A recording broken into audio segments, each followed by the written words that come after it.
But I felt like sometimes it was like a light switch. Like 6 or 7 weeks out from comp, I just go into this mode. And I'm like, fuck, I couldn't control it. It was just like, it just happened. You just animalistic instincts take over and you start to become more conscious. But I wasn't like psyched up inside. Like I wasn't, you know, people get, I was a very calm You're deep and lifter. quiet. Like I never, you know, if I was super aroused, like in regards to my body, not regards to... What part of your body?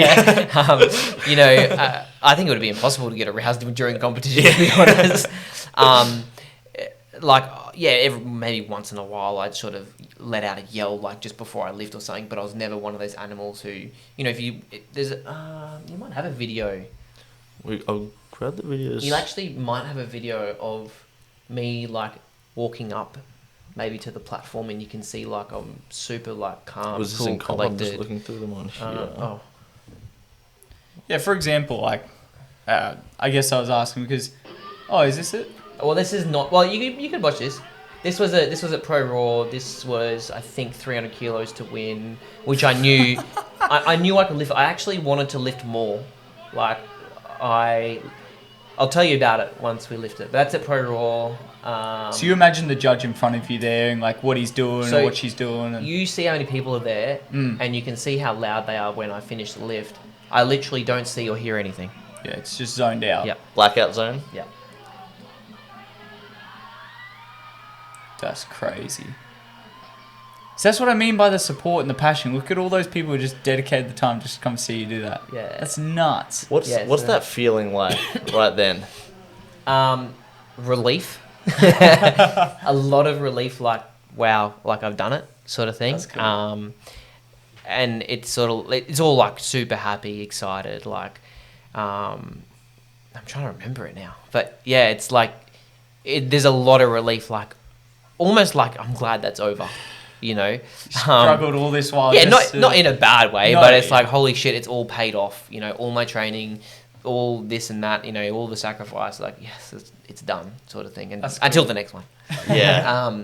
But yeah, that competition, I think I went into that competition wanting to, I think, total 800. I don't even know what I think I was 79 kilos or something like that. I think that was the comp where I'm like, okay, I'm ready to hit, because no one had done it at under 80 kilos. So then again, I wanted to be the first person to do it. Never did it. That's why I still want to go back and compete, but Les has actually done it. Les totaled. Oh wait, so has Pat, I think. Pat and Les have both done it.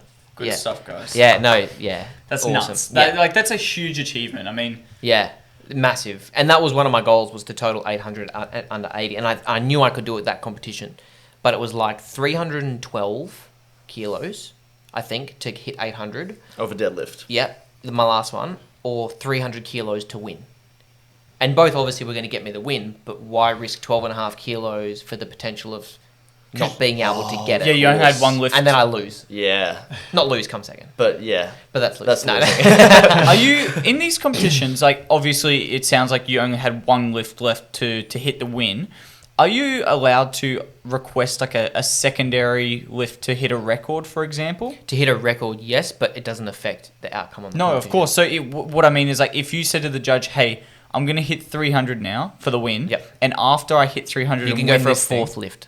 You can. Yeah, but it's only for any sort of record. Yeah, sure. It doesn't. No, it doesn't affect the outcome of the competition. Yeah. And exactly. Going for that 800 plus wouldn't be a record that would qualify for a fourth lift. But no, I think back then it might, because I asked the question. Okay. To who I think I was with Scott. I think Scott was sort of like handling me back with a couple. Like Scott's your trainer, your coach. Yeah, or? and to be honest, I never had a coach. Scott, I'm going to say Scott coached me right in the beginning. He helped me a lot. I trained at his gym. He gave me programs in the beginning, like 2013, 2014. And then I still trained at his gym for like many years after that. But then I sort of became my own coach sort of thing and did my own thing. And I think at the time, like I said to Scott, I was like, I want to go for like 800. He goes, it's not worth it. He goes, don't, like, what happens if you get injured? You've already won. You've already come here to do what you need to do. Why risk another lift for a potential injury? in that moment, He's very smart. In the moment, I was like, "Fuck you." Can I say that? yeah, fucking Dude, right. Absolutely. You know Every what? episode, dude. You know what? YouTube, like, we're not monetized, but if they do, they take money away, literally, like, per fuck. But who gives a fuck? Fuck, nah. Fuck. We're number 5 podcast in the world. We don't make any money Doesn't out matter. of this. So. Actually, fuck. Yeah. So at that moment, I was like, "Damn you, man! Like, I want to do it." But you then, listened to him straight away. Yeah, I was like, "I can't do it." Yeah. Wow. Yeah.